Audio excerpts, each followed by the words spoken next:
বাহরাইনে প্রবাসী শ্রমিকদের জন্য গ্রীষ্মকালীন সচেতনতা প্রোগ্রাম।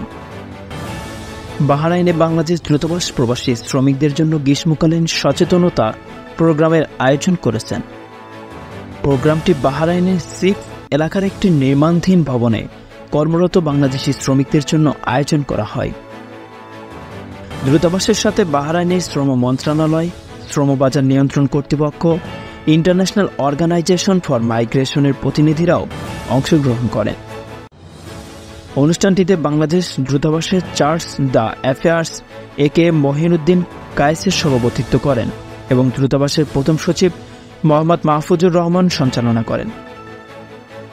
এছাড়া বাহরাইন শ্রম মন্ত্রণালয় সচেতনতা ও নির্দেশনা বিভাগের প্রধান হুসেইন আল হুসাইনি, শ্রমবাজার নিয়ন্ত্রণ কর্তৃপক্ষের প্রতিরোধমূলক পরিদর্শন বিশেষজ্ঞ রানা আল আহমেদ এবং ইন্টারন্যাশনাল অর্গানাইজেশন ফর মাইগ্রেশনের সদস্য ফাতিমা মোহাম্মদ অংশগ্রহণ করেন।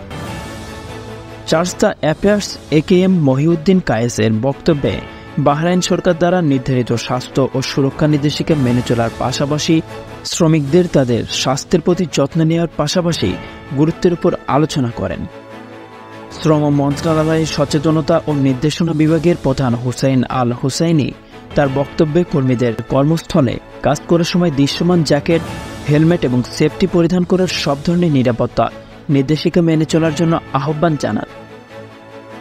তিনি মন্ত্রণালয়ের সিদ্ধান্ত অনুযায়ী জুলাই ও আগস্ট মাসে দুপুর 12টা থেকে বিকেল 4টা পর্যন্ত সরাসরি সূর্যালোকের নিচে এবং খোলা জায়গায় কাজ করার নিষেধাজ্ঞার কথা উল্লেখ করেন। তিনি বলেন, যদি কোনো স্পন্সর বা সুপারভাইজার আপনাদের গ্রীষ্মকালীন নিষেধাজ্ঞার সময় কাজ করতে বাধ্য করে তাহলে বাহরাইন সরকারের হটলাইন নম্বরে কল করে আপনার অভিযোগটি জানান। সংশ্লিষ্ট মন্ত্রণালয় আপনার অভিযোগের আলোকে বিষয়টি সঠিকভাবে তদন্ত করে প্রয়োজনীয় পদক্ষেপ গ্রহণ করবে। সংবাদের এ পর্যন্তই। পরবর্তী নিউজ আপডেট পেতে আমাদের সাথেই থাকুন। ধন্যবাদ।